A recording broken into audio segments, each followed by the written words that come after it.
What a year it was. Risk लेने वाले ने भी पैसे कमाए और रिस्क ना लेने वाले ने भी पैसे कमाए. ऑल्दो थोड़ा रिस्क लेने वाले ने ज्यादा पैसे कमा लिए, बट बेचारों को नुकसान भी बहुत हुआ था, है ना. बट अगर आप म्यूचुअल फंड्स के अंदर इन्वेस्टर थे तो आपके लिए साल कैसा लग रहा था. So let's break down the performance of each category. उसमें से जो बेस्ट फंड है वो निकालेंगे और उसके बाद थोड़ी सी अपडेट दूंगा कि अगले 2024 में क्या होने वाला है for each category. So let's starting of सबसे रिस्क फ्री फंड. ये फंड किसके लिए है? ये फंड उन लोगों के लिए है जो कैश ऑप्टिमाइजेशन चाहते हैं. करंट अकाउंट में पैसे रखने की क्या जरूरत है जब 2 दिन में पैसे मिलते हैं और 20% साल का रिटर्न बनता है. ये उन लोगों के लिए है. हर वो बंदा जो बगैर रिस्क लिए फाइनेंशियल इंस्ट्रूमेंट में इन्वेस्टमेंट करना चाहता है उसके लिए है money market fund. Money market fund में बाय द वे 2 कैटेगरीज हैं. एक शरिया कंप्लायंट, यानी कि अगर आप इस्लामिक इन्वेस्टर हैं तो you can only get that. Conventional का मतलब जो नॉन इस्लामिक इंस्ट्रूमेंट और इस्लामिक इंस्ट्रूमेंट दोनों चीजों में इन्वेस्ट कर सकते हैं. बट दोनों का रिटर्न ऑलमोस्ट आसपास ही होता है. दोनों वैसे तो इंटरेस्ट रेट को देख के ही चलते हैं. So the best performing fund for the money market conventional category was NIT money market fund.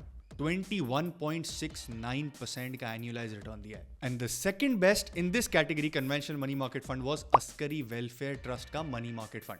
इसने रिटर्न दिया 21.63%. बाय द वे, ये जो बेसिस पॉइंट के रिटर्न का डिफरेंस होता है ना, वो कोई फर्क नहीं करता. इसीलिए जो मैंने एक्सेल की शीट नीचे दी है, इसमें अगर आप पूरे फंड का कंपैरिजन देखेंगे तो 5-10 बिप्स का हर जगह फर्क है. वर्स्ट परफॉर्मिंग फंड ने कोई 21% का रिटर्न दिया है, बेस्ट परफॉर्मिंग फंड ने 21.5% का रिटर्न दिया है. सो अगर आपसे कोई फ्रंट एंड लोड चार्ज नहीं कर रहा है तो सारे फंड्स बराबर हैं. 5-25 बिप्स ऊपर नीचे doesn't make hell of it. अब आती है बात शरिया कंप्लायंट मनी मार्केट फंड. मैंने बताया था ना दोनों के रिटर्न आसपास होते हैं. इसका बेस्ट परफॉर्मिंग फंड था फैसल इस्लामिक कैश फंड और इसने रिटर्न दिया 20.7% approximately. And the second best was Pak Qatar cash fund जिसने रिटर्न दिया 20.55%. So once again not a lot of difference. और इन फंड्स के लिए 2024 कैसा दिखेगा? पूरी बाजार को लगता है इंटरेस्ट रेट नीचे आने वाला है. तो अगर इंटरेस्ट रेट नीचे आ गया तो इसका रिटर्न कम हो जाएगा. जैसे इस साल के बीच में 22% का रिटर्न भी दे रहे थे ये, बट अब घट के ये 20-20.5% पे आ गए. सो इंटरेस्ट रेट नीचे आया तो इसका रिटर्न एक्सपेक्ट करें 2024 में नीचे आ जाएगा. दी अगली category we are looking at is income fund. अब ये क्या होता है भाई? Income fund long term instrument में पैसे लगाते हैं, चाहे वो किसी कॉर्पोरेट ने दिया हो, गवर्नमेंट ने इशू किया हो. प्राइमरीली तो गवर्नमेंट में करते हैं, बट अगर इंटरेस्ट रेट नीचे आ रहा हो तो इनकी परफॉर्मेंस बहुत बेहतर होती है. और यहाँ पे फंड चूज करना बहुत ज्यादा इंपॉर्टेंट हो जाता है, क्योंकि 2023 में जिस फंड ने बेस्ट परफॉर्म किया और जिस फंड ने वर्स्ट परफॉर्म किया उसके बीच में 10% का फर्क है. 23% और 13%. सो कन्वेंशनल इनकम फंड की कैटेगरी को बेस्ट परफॉर्म किया है JS इनकम फंड. 24% का रिटर्न दिया है. And the next best performing fund was once again Askari welfare trust का फाइनेंशियल इनकम फंड. उसने कोई रिटर्न दिया है 23.2% का. अब बिफोर वी गो टू 2024 इनका कैसा लगेगा, लेट्स लुक एट शरिया कंप्लायंट इनकम फंड की परफॉर्मेंस. जैसे कन्वेंशनल इनकम फंड था, यहाँ पे भी वही है. जो बेस्ट परफॉर्मिंग फंड और वर्स्ट परफॉर्मिंग फंड के बीच में डिफरेंशियल है वो 10% का है.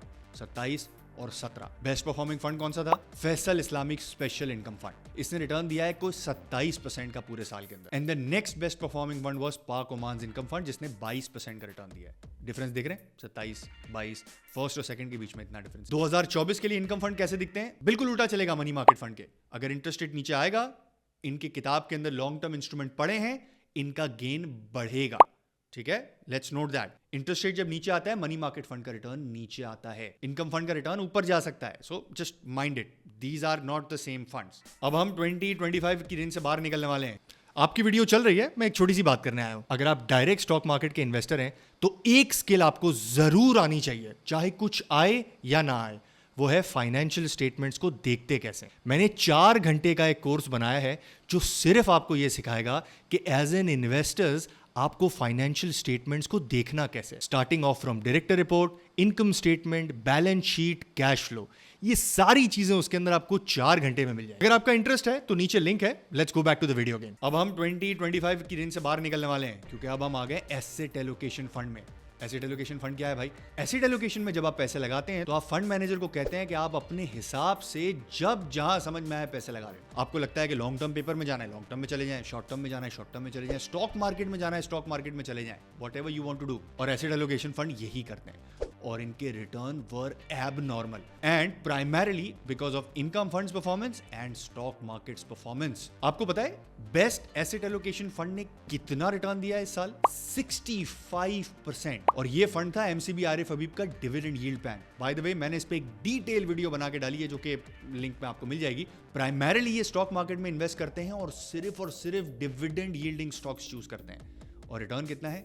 Once again 65%. The second best performance in the conventional asset allocation category was Allied Energy Fund. इसने कितना रिटर्न दिया है? 57% का, 57. Once again, एनर्जी फंड से क्या नजर आता है? ये एनर्जी स्टॉक्स में इन्वेस्ट करते होंगे. एसेट एलोकेशन फंड है, 100% नहीं करते होंगे ऑफ कोर्स, वरना स्टॉक मार्केट में जितने इक्विटी फंड्स के रिटर्न आए हैं उतने ही आते, but they are doing really well.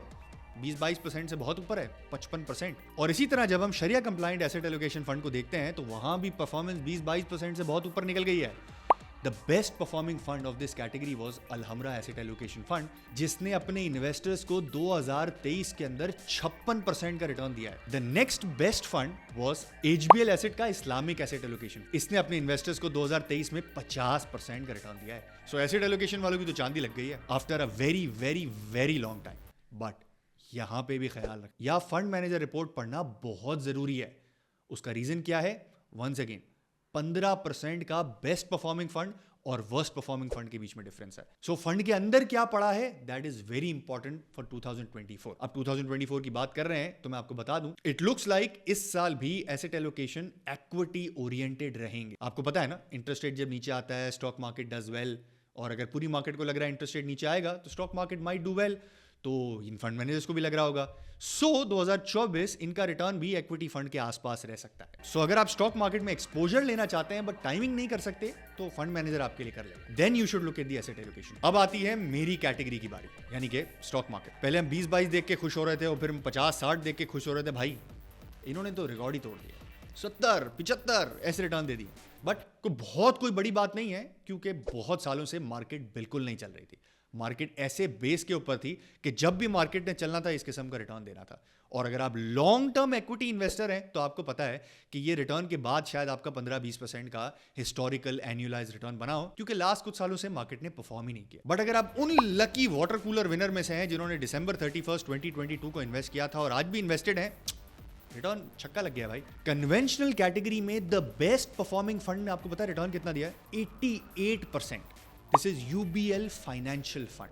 88%. एक और बात, 88% का return. And the next was national bank financial fund, और उसने रिटर्न दिया है को 79% का. मतलब रेंज ही कुछ और है. इसी तरह शरिया कंप्लाइंट इक्विटी फंड में जो यूबीएल का एनर्जी फंड है, दैट परफॉर्म्ड वेल. कितना परसेंट रिटर्न बना? 65%. The next best was NBP Islamic energy fund, जिसका रिटर्न था कोई 65% का. 65%. और 2024 कैसा लगता है इक्विटीज के लिए? सिंपल है, अगर इंटरेस्ट रेट नीचे आते रहे, जिस तरह लोगों को लग रहा है आते रहेंगे, तो इक्विटीज विल परफॉर्म. दो थीम्स शायद बहुत प्रेवलेंट हो जाएं. एक, क्योंकि गवर्नमेंट काम कर रही है काफी ज्यादा एनर्जी रिफॉर्म्स के ऊपर, तो शायद आपको एनर्जी फंड्स ही नजर आए बेस्ट परफॉर्मिंग करते हुए. एडवाइस नहीं है, एक्सपेक्टेशन है. और इसी तरह जिस तरह आपको कन्वेंशनल में फाइनेंशियल सेक्टर फंड नजर आया है, क्योंकि इन स्टॉक्स की डिविडेंड यील्ड बहुत ज्यादा होती है and they go up when interest rate comes down, तो आपको फाइनेंशियल सेक्टर फंड अच्छा नजर आ सकता है. वंस अगेन यहां पे भी फंड चूज करना बेहतर है. अंदर क्या पड़ा है, that becomes very important. Because मैंने देखा है ऐसा नहीं होता कि इस साल जिसने बेस्ट परफॉर्म किया अगले साल भी वही बेस्ट परफॉर्म करे. अब 3 या 4 बार मैं कह चुका हूं कि फंड के अंदर क्या पड़ा है वो बेटर परफॉर्म करेगा, और वो सीखना है तो ये वीडियो आपको सिखा देगी डिटेल में फ्रॉम A to Z.